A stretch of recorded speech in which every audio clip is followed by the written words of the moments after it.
This is a PI podcast.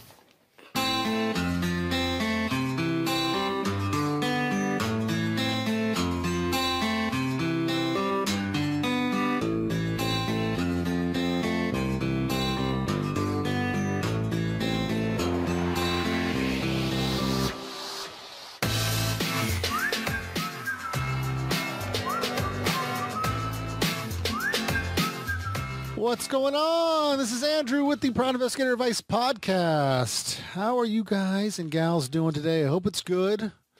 I hope you are pursuing your private investigator career if that's what you choose to do. If you're new to the program, I've got all kinds of stuff going on for you. I've got videos, I've got podcasts, I've got all this written stuff I do on a little blog called the Private Investigator Advice Podcast, Private Investigator Advice website at privateinvestigatorAdviceHQ.com. Probably the longest URL for a private investigator website you will find. I don't recommend it. So if you're new to the podcast, like I said, there's all kinds of great stuff to check out. Tips and stories and all kinds of good stuff. And, I'm basically here to help you if you're new to the industry or interested in it, and maybe you're just starting to work for a company. There's all kinds of different reasons people end up finding this website or finding the podcast, and all kinds of reasons they continue to listen to it. Sometimes it's just for entertainment value, and sometimes it's for learning, and sometimes they just like to talk to or listen to people that are in the industry. Anyways, all this mustache stuff on my face here. Just so you guys know, this episode is brought to you by Investigator Marketing at investigatormarketing.com. If you're looking to have a website, you need to go check out investigatormarketing.com. They build websites. They have content to put on your websites. They know search engine optimization stuff. Ruben over there at Investigator Marketing will be more than willing to help you with your questions or concerns, or if you don't have to buy anything, you just go and talk to him and to see what he can do for you. Interesting story. I don't know what's going on. I don't know. I mean, I feel like I'm getting an unusual volume of phone calls lately, and I'll just tell you that an interesting. So a guy called me yesterday. I'm not going to tell you the details of his question. It was kind of wanted to know the services I offered. He wanted to know pricing. Could I do this? Could I do that? I ended up passing it along, and I said, I have a gentleman in the area that I refer work to, just because he's a stand-up guy, and I trust him, and I know that whoever I send over there is going to get taken care of. But I sent him that way, and I said, "Have you called so and so?" And he says, "Well, actually, he was the next one on my list." And if you, I'll pause on that story. But if you go to search Tacoma Private Investigator, the gentleman I referred is listed under me. So that means he called me first because I was on top of the list. And then he might, if I didn't answer the phone, he might have just went down the list and called the other investigator. But he didn't. I answered the phone, and he talked to me, and I could have easily snagged the case, but I just don't have enough time for it right now. See here. As I look at it right now, Dave Liston is listed under me, and when I had asked him, I said, "Who else have you?" I said, "Have you called him?" He said, "No, but he's the next one I planned on doing." I kind of was like, "Well, give him a call because you're going to be in good hands if you give him a call." And so, but like I said, wouldn't have called me if I wasn't listed number one on the Google Places. I'm sure maybe he clicked on some other stuff, but maybe it just wasn't convenient. But needless to say, a website's important. I'm not gonna drag on the details. They have 6-month PayPal financing, so give him a call. Make sure you mention Andrew or the Private Investigator Advice website, because he will get 15% off or whatever you decide to do, if you decide to do anything. So that's that. So today is a hodgepodge of topics. I have these blog posts in the hopper, and I'm just kind of just humming and hawing on whether I should release them or not. And luckily, I've gotten contacted from. They've contacted me through the contact page at the Private Investigator Advice website. And the first gentleman, I was really glad because he wrote me like this essay, and I actually kind of put off reading it for a while because I just was like, oh man, that's a lot to read right now. But I finally sat down and read it yesterday.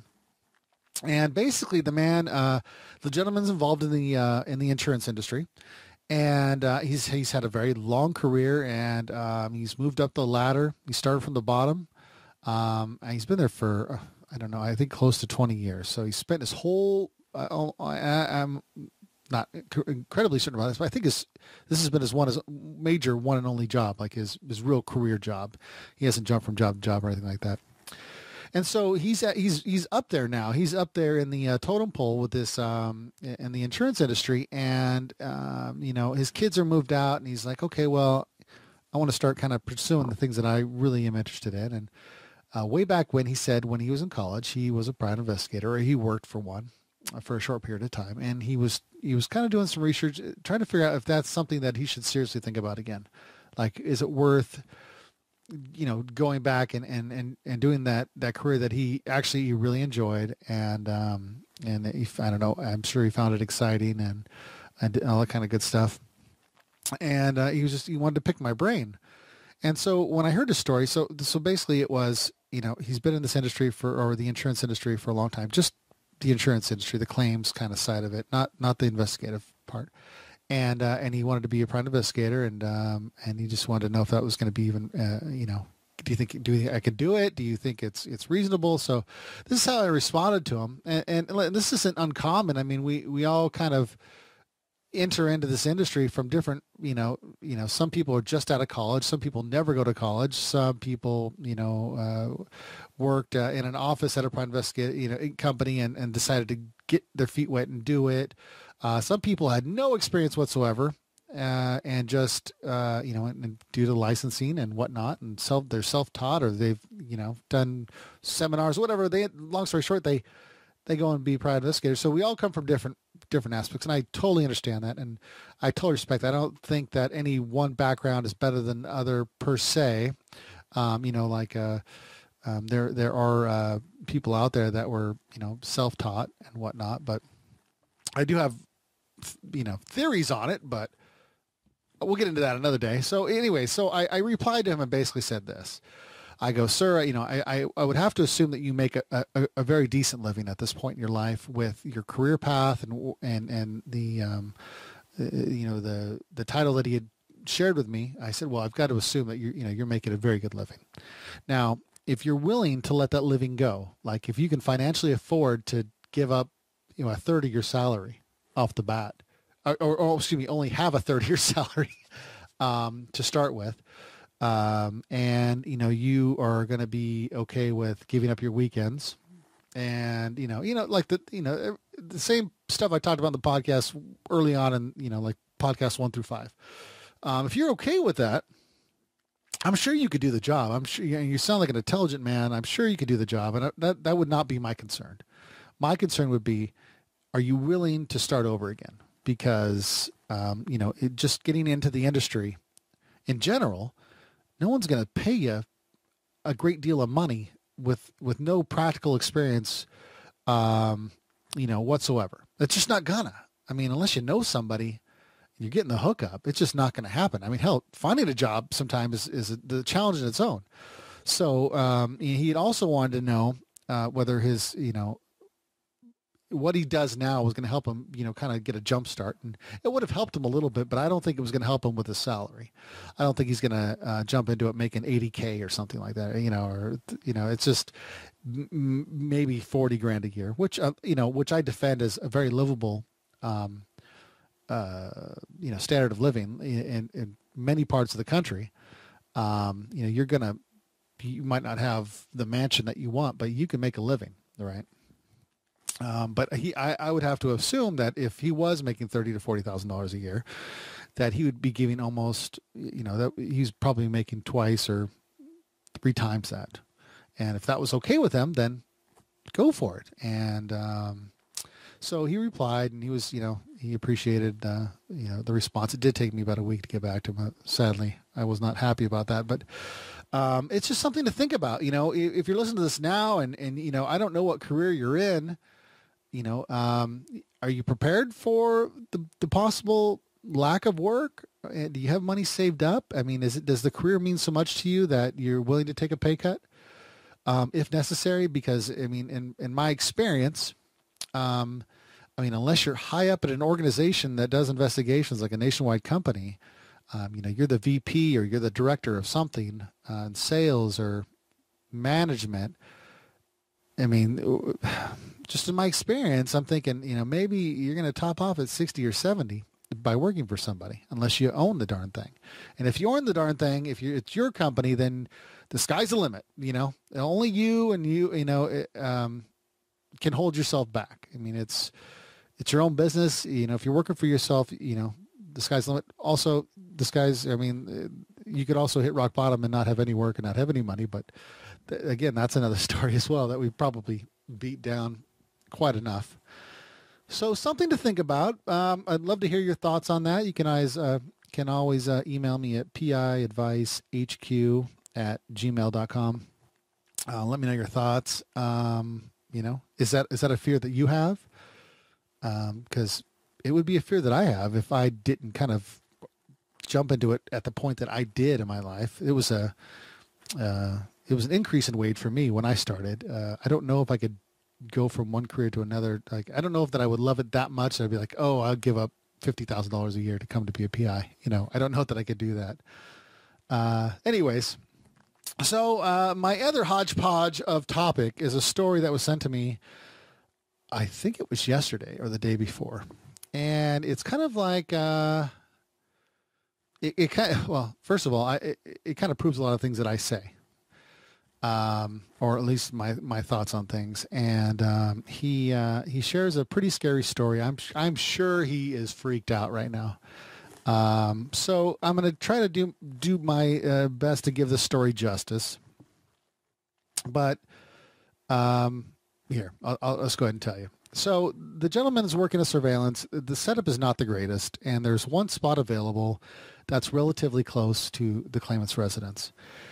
And so he sat up there, and he was getting eyeballed by a neighbor, which can happen. And, my thoughts on this always is, if you're going to deal with neighbors and stuff, you want to be farther away, because you never know what they're going to see, what kind of incident's going to break out. Anyways, I just had to throw my 2 cents in there. Anyway, so he realizes this. He realizes neighbors, paying attention to him a little bit too much. So, the next day happens, and he decides to park on the route of departure. I agree with his feelings. I feel like that would probably be the best decision. And so, I don't know. I don't know if anything happened or not during the surveillance, but he didn't have to take any heat from that neighbor. That's for sure, right? So then the third day comes around, and a different investigator goes on site. Now, I don't know if they talked about it. I would hope that they did. I don't know the whole situation regarding that. But what ended up happening was the neighbor approached the other investigator. And the neighbor said, "What are you doing?" And the private investigator said, "I'm a private investigator." So, again, I don't mind investigators saying that if you're far enough away. You cannot be dropping the P word, the I'm a PI, three houses away from your claimant or your subject. You can't do that. They're going to talk, especially when a dude's already eyeballing you. But this investigator decided to do so. And then he decided to do a physical pretext. So he went and knocked on his claimant's door. So I guess he didn't think that the neighbor was going to pay attention to this, but he did. And so that day ended with that other investigator, and the original investigator. Oh, by the way, the second investigator parked in the same spot, obviously, that the first investigator did on day one. So the original investigator returns to the case, and I guess he was kind of feeling like, I better, for the benefit of my client, I'm gonna go ahead and stick it out and deal with that neighbor, not knowing what happened with the other investigator. And so he goes and parks there. And apparently, this neighbor was an off-duty police officer, and whether he was or not really doesn't matter. But I'm sure he did that. Yeah, I said that for intimidation factor, one way or the other. And he goes up to investigator number one and says, "Yeah, look, I know what you're doing. I know you're a private investigator. Are you watching my neighbor?" And he's like, "What? What are you talking about?" He's so funny. I'm sure it went down something like that. And so, needless to say, I guess the neighbor or the claimant or the subject, whatever you want to call, ended up leaving his residence, and moving automobile surveillance was initiated. We began to follow him for 100 miles, and then at around the 100-mile mark or something, the subject that he was following came to a stop. And he said there was about a car length in between them. And I don't know if this was at a stoplight or whatever, but it was a random. And then he said another person flew up behind him. And while this guy was coming up from behind him, the subject that was in front of him started backing up at a rapid pace and hit the private investigator's car. Uh-oh. That was an unplanned. I'm not done yet. So the subject backed into him. The unidentified individual that flew up behind him in the car had got out of the car and said, "I saw that accident." And the subject gets out of his car and says, why did you hit my car?" And it turned into this big thing. Obviously, the subject and this guy that came out of nowhere knew each other, because they were kind of joking around a little bit, almost like they had an inside joke.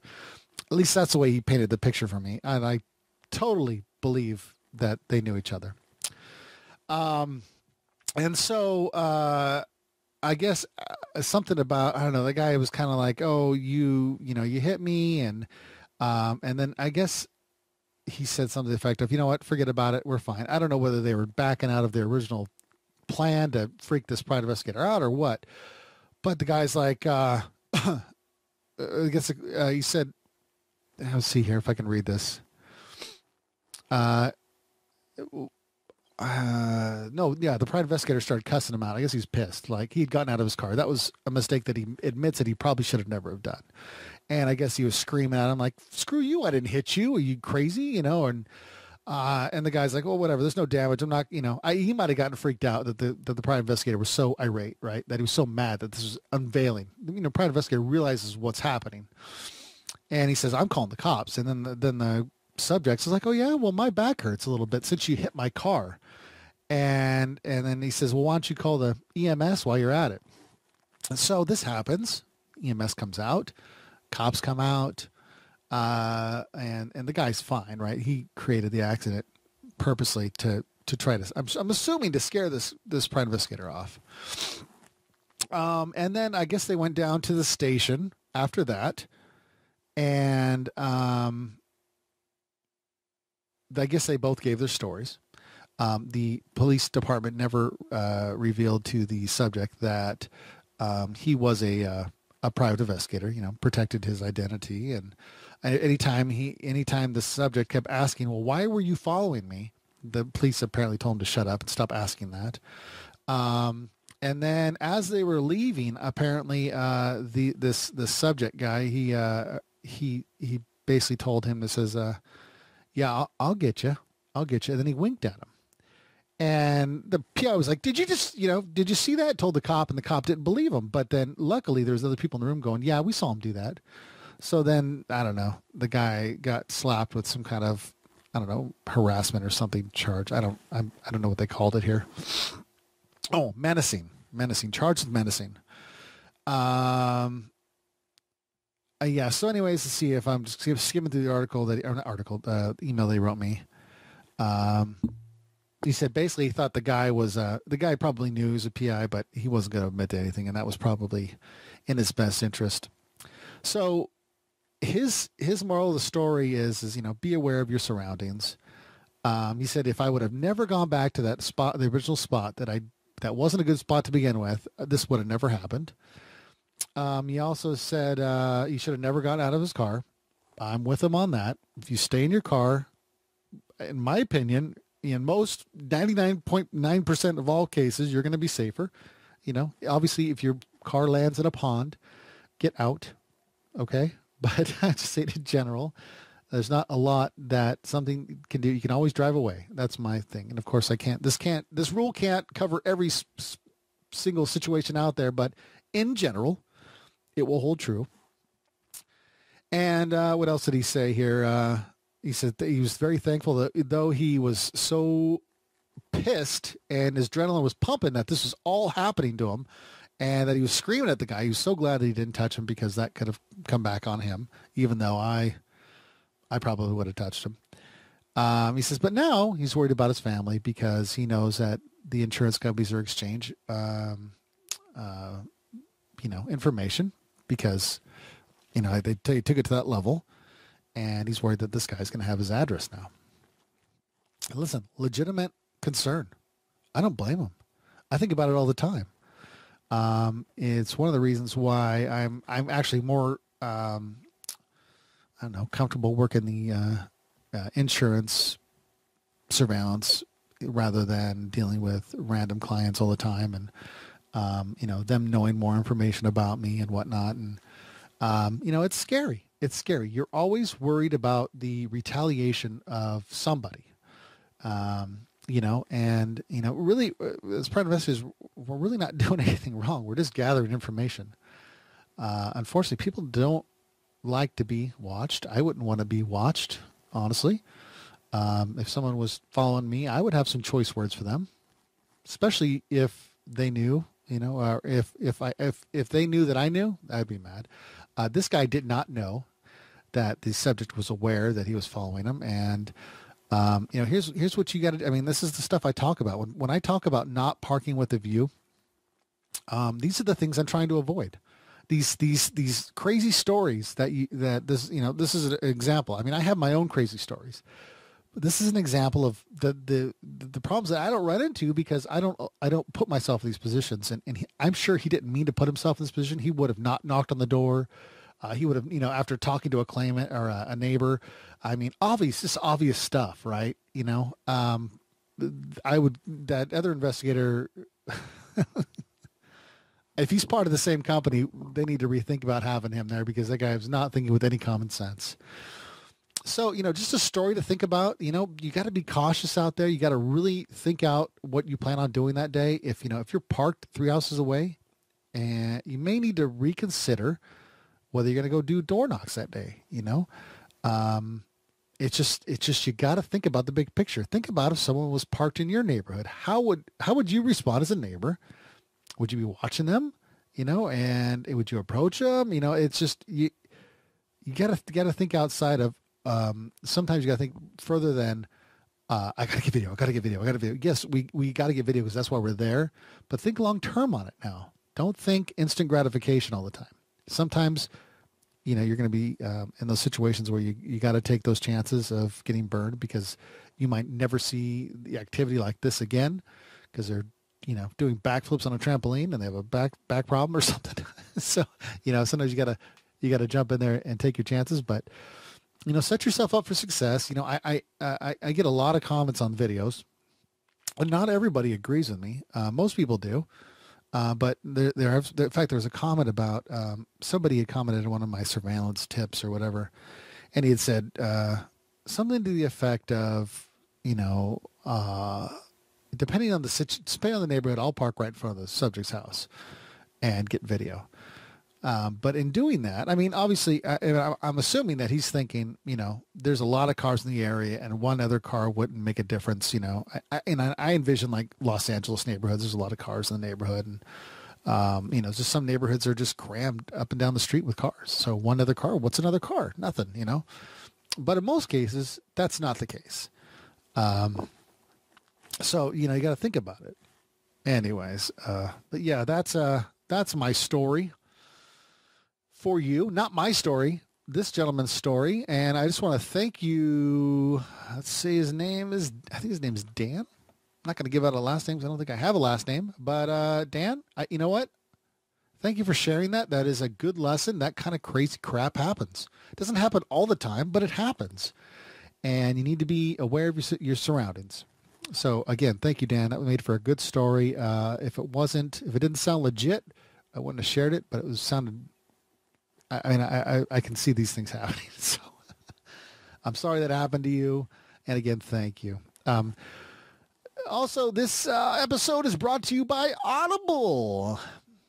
Guys, Audible has like a bajillion books, and they are offering a free trial. You get a free book.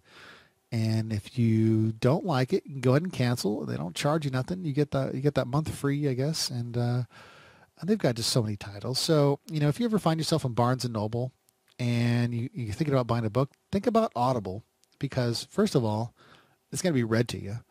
Second of all, if you're paying, if you decide to stay with it and you just want the free book, think about, okay, I get this book for free on Audible. Or if there's all kinds of different books you want, just think, I think I pay $7 a month for 2 books a month. Think about, you're already saving money. If you're an avid book reader, you're already saving money. And you don't have to stack up. I mean, I've got so many books, dude. I got a nice little, I've got a nice little library growing from pre-Audible days. And what happens when you're done with the book, it just sits there and it just takes up space. And I have a hard time getting rid of things, so I end up just keeping the books. Some books I go back and reference, and most books I don't. So give them a try. You can sign up for Audible at audibletrial.com/PI Advice Podcast. Get your free book, and we thank Audible for giving us that offer. And guys, I just want to again thank you guys for listening. I was trying to search for what episode we were on here on the Private Investigator Advice podcast. I used to say them every time, and I haven't done it recently. So let's see where we're at here. We are on episode number 28. Wow, that is amazing. And the first episode aired in August 17th, 2012. So we have passed the 1-year mark, which is very cool. And so I should probably do something for that, like a celebration or something. Also, the American Dad podcast, the other podcast that I do, that is just hitting its 1-year mark. So I'm really glad that we're able to do this, and I'm glad to be able to talk to you guys and reach out to you, and I thank you guys for your support. If you guys need PI equipment or you don't know what PI equipment you need, you can go to the Private Investigator the PrivateInvestigatorStore.net, and it's an Amazon store. Basically, I just show you the Amazon stuff that I have. And if you're interested in what you think you might need, you need to know, there's the stuff on there. If you want to order it through there, that's great. If not, that's cool too. But at least you'll have some idea of the stuff to get if you need to. And if you order anything through that store on Amazon, I get a small commission, which is much appreciated for supporting this Private Investigator Advice Network. So anyways, guys, I got to go. I got to go pick up my kids. So you guys have a great day. And let me give you some outro music, and we'll be on our way.